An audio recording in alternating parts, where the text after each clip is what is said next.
Hey, what's up, Pittsburgh? If you're new here, my name is Pop.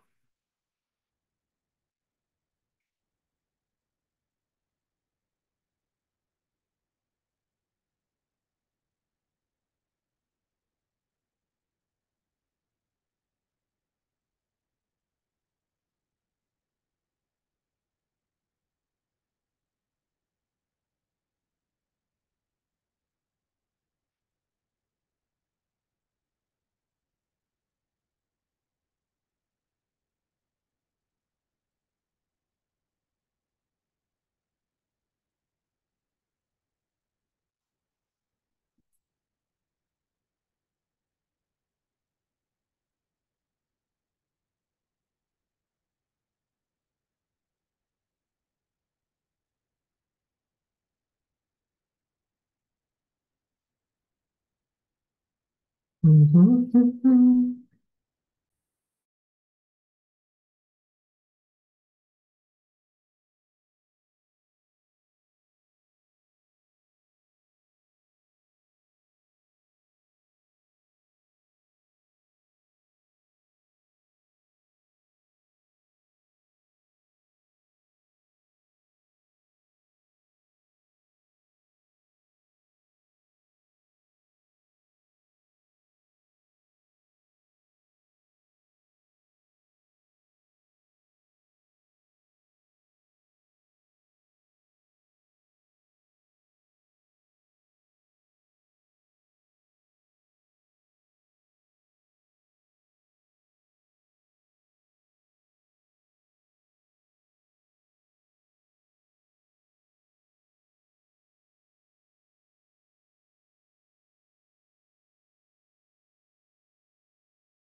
Hello, hello, everyone. Let me turn my camera on real quick. All right. Thank you for being here. It is exactly 4 o'clock Central, so technically we've started. We'll just give everyone a few more minutes to get in and get all situated. So it is 4:01. We'll come back at about 4:03 in about 2 minutes. So if you needed to get a beverage, go to the bathroom, whatever you might need. Just we'll see you in just a minute, and then we'll get the ball rolling.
Hmm. All right. Looks like we'll get the ball rolling here. Before we get going, if y'all could do me a favor and just give me a thumbs up if you can hear me and see the shared screen. Perfect. Thank you. Thank you. Thank you. Well, Let's get the ball rolling. First and foremost, thank you for being here today and congratulations to your acceptance to Vanderbilt University. It's something you should be very proud of, and we're very excited to explore the potential of you joining us for this upcoming cohort. Today, we will be talking about equity, diversity, and inclusion at Vanderbilt University. You'll hear it referred to as EDI quite frequently, so that's what that breaks down to. And my name is Tyler Kowalski. I am the Senior Admissions Counselor within the Graduate School Office of the Dean. So if you have any questions or follow-up after our presentation today, please reach out and I'd be happy to connect with you or help you connect with your department as necessary. Also, if you hear any sneezing, my dog is behind me and she's got a bit of allergies going on. So just ignore that. Looking into our presentation, what we're going to go over today will be, we're going to start with the Vanderbilt diversity statement so that we all know where we're starting from a base level. We'll get into some topics on what is diversity so we can all speak the same language of key terms. And then we'll get into a variety of resources, offices, student orgs, identity centers, everything that we offer on campus. And then we'll wrap up with some discussion on the recent Supreme Court decision, as well as some highlighted recent news coming out of Vanderbilt. Before we get into anything, I wanted to echo what I said earlier and congratulate you on your acceptance into Vanderbilt University. This is something you should be incredibly proud of. We received thousands of applications across disciplines, and we are excited about the population we're bringing in. We have received more applications than we ever have, and this cohort is going to be the strongest one yet. Looking at the university that you're potentially going to be joining, some rankings I'd like to highlight. We are currently the number 18 ranked university within the United States, the number 7 best value school, top 15 learning community, as well as we have over 50 individual programs ranked within the top 50 of their discipline, with a variety of our programs ranked in the top 10 and top 5. So know with joining Vanderbilt University, you are joining a community that is dedicated to excellence across disciplines. Looking into our EDI statement, Vanderbilt University endeavors to make an environment where equity, diversity, and inclusion are inseparable from institutional excellence and to model intentional practices that respect the humanity of all. We work to promote environments that are welcoming, equitable, inclusive, and diverse to foster a sense of belonging with the goal of advancing human potential and growth. And those two areas are bolded in particular because we wanted to share and show you how defined we have made this as part of the actual core of Vanderbilt University and all of our efforts towards more effective EDI policies. Looking at diversity, I think it's really important for us to have a common ground understanding of what this might mean. And so I love this brief 90-second video that we'll work through together on what is diversity. So we'll get that ball rolling.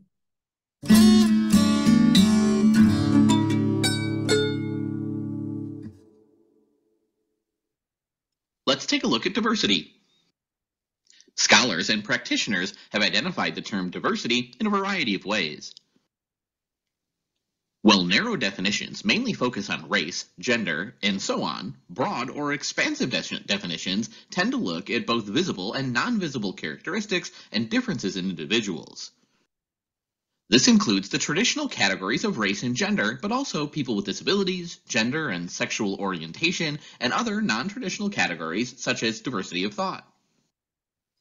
Examples of broad or expansive definitions extend to age, personal or corporate background, education, and function as well as personality. What unites both the narrow and broad forms of this definition is the concept of difference. Diversity can be defined as the variety of visible and non-visible differences inherent amongst individuals and groups. Put more simply, diversity is the mix of differences that make a difference. These social characteristics are amongst the dominant diversity strands protected by law in the majority of countries.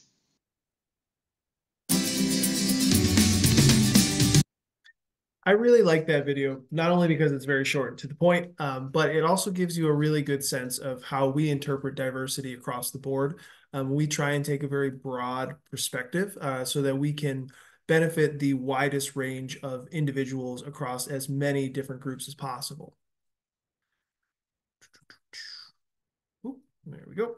Now, when we're talking about diversity throughout this presentation and throughout the rest of your lives, there's a variety of terms that you're going to hear, and I found it to be beneficial for us to define a few key ones prior to getting into everything. So this whole concept of diversity is simply the act of being present. If we're thinking this like we're going to a party, just someone being at that party represents an area of diversity. Now, moving beyond the actual idea of diversity, inclusion is when an individual or group is invited to participate. So if you're at that party and there's a game going on or a dance being done, being invited to participate in that is an effort in inclusion. Beyond inclusion is this concept of belonging, which is being allowed to participate as your authentic self. So if I'm at that party and I start doing the sprinkler dance move, I'm being my authentic self, and that belonging is allowing me to do so. Equity is beyond diversity, inclusion, and belonging is being given a seat at the table and the ability to influence both decisions and plans. And then finally, overall, social justice is all of the above happening because it is the right thing to do for both whatever that instance is, but also for society as a whole. So I'm hoping that by going over a few of these terms, we can fully understand what we'll be getting into later. Looking at the resources and offices that Vanderbilt has available to you, it spans quite a wide range to show our commitment to equity, diversity, and inclusion. The ISSS office, or International Student Scholar Services, is for our international students. We have an entire office of the Vice Chancellor of Equity, Diversity, and Inclusion, as well as the Office of EDI, which can be accessed at www.vanderbilt.edu/diversity. And these slides will be shared to you after, so you'll have access to all of these links. We have recently brought on an assistant provost of academic opportunity and belonging in Dr. Jeremy London to expand on these efforts as well. And then we'll get into a variety of identity centers and student organizations in the next few slides to go over what their purposes are, what groups that they work with, and everything like that. Looking into the Office of Equity, Diversity, and Inclusion more in depth, specifically in terms of their mission, the mission is to promote environments that are affirming, welcoming, equitable, inclusive, and diverse in order to foster a sense of belonging at Vanderbilt and beyond, with the goal of advancing human potential and growth. And without getting into every single bullet point down there, they've taken a variety of steps to move this mission forward, from dismantling barriers to providing resources and working to make sure that our missions and actions are being held accountable by actual measures and metrics to show that we're doing the best that we can, and to make sure that our efforts are actually effective. Because above all, we want to make sure that we are making the difference that we are setting out to do. Part of this is our identity centers that we have on campus, which cover a variety of different affinity groups and identities, and help to continue our efforts within equity, diversity, and inclusion. So starting with the Bishop Joseph Jackson Black Cultural Center, the BJJ-BCC serves as an essential resource for Vanderbilt and the greater Nashville community, and they seek to highlight Black history and culture, which you can see them there in their building on campus. Moving on, we have our Margaret Cunningham Women's Center. The Women's Center serves as an affirming space for women and all members of the Vanderbilt community that actively resist sexism and all forms of oppression by providing resources and educational programming. Following that, we have our Casey Potter Center, which is our Office of LGBTQI Life. The Office of LGBTQI Life serves as a cultural center and a place of affirmation for individuals of all identities, and a resource for information and support about gender and sexuality. And you can see our Casey Potter Center right there. Moving on to our Center for Spiritual and Religious Life, what they affectionately call a community of communities. The Center for Spiritual and Religious Life serves by supporting the spiritual and religious growth of all Vanderbilt community members while encouraging the ongoing development of interfaith literacy and dialogue. Before we get into the student organizations, I do want to highlight that while these identity centers, yes, are focused on a particular identity, they're open to the campus community as a whole. So by no means should you avoid going to any sort of events or anything hosted if you're not a member of those particular identities, because that helps us to expand our awareness and our connections on campus.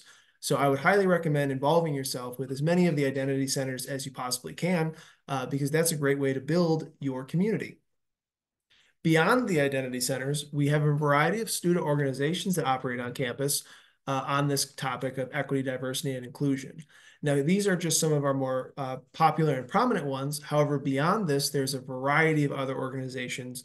And if you feel that you have an organization that would be beneficial for the campus community, you can always speak with your department to see about bringing that to campus.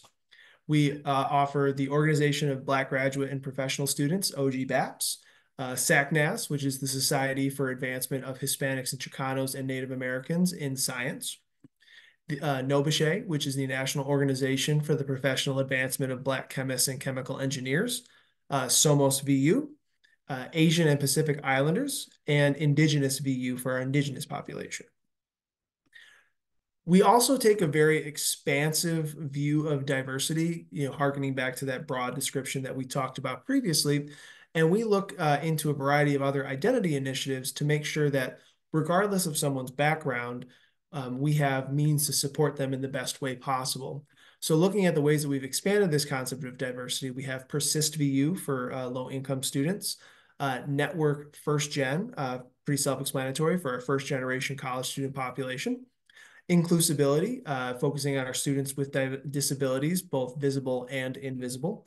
Military VU for our militarily affiliated students, and VU Global Citizens for our international population. So we try and make sure that no matter your background, no matter how you identify, there's support on campus for you. And there's a variety of individuals who might pull from a wide variety of these groups. And that's something we really push people to do, is to consistently build our communities in this manner.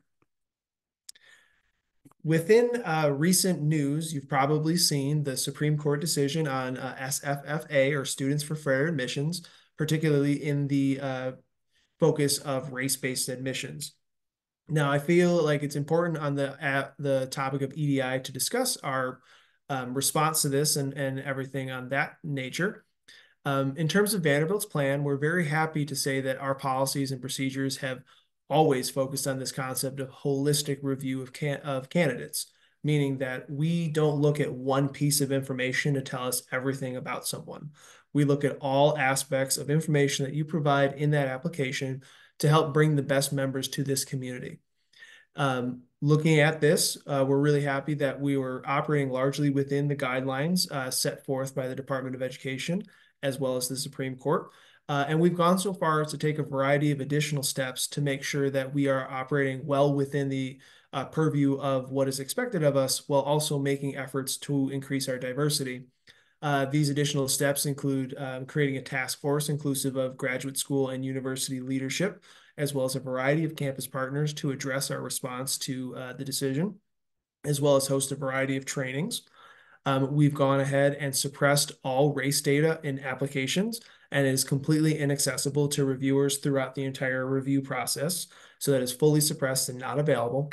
And then we've made sure that all admissions policies, both from the university level and at the department levels, all reflect a race-neutral set of parameters, so that at no point will race be considered as part of our admissions review. And should you have further questions on Vanderbilt's response to the Supreme Court and SFFA, please feel free to contact my office, the Graduate Office of Admissions and Enrollment, GAE, with any further questions, and we would be very happy to discuss this with you further. And then finally, just showing you a few great things of recent news that from across campus and across offices that have been highlighted in regards to EDI. From expansion of women's rights to working with Hebrew and Yiddish authors and raising voices of the unheard, we work diligently across disciplines to increase equity, diversity, and inclusion as best as we can on our campus. And we're very excited about the path that we are headed on, And part of that is the community that y'all will help build. And so if you have any questions about what we've discussed today, or any questions in regards to EDI at all on our campus, please feel free to reach out to me directly, tyler.j.kowalski@vanderbilt.edu. You can also visit vanderbilt.edu/diversity to reach out to our Office of EDI. And above all else, particularly at this point in time, this is a real good time for you to transition to your department and program administration as your #1 resource. So if you have any questions, particularly as it may pertain to your course of study, your individual department, your incoming cohort, anything like that, please feel free to reach out to your Director of Graduate Studies, your graduate program coordinators, specialists, or program managers, dependent on department, and really make sure you're leaning on them as the resource that they are. And then without further ado, I will go ahead and stop the share, and we will pause our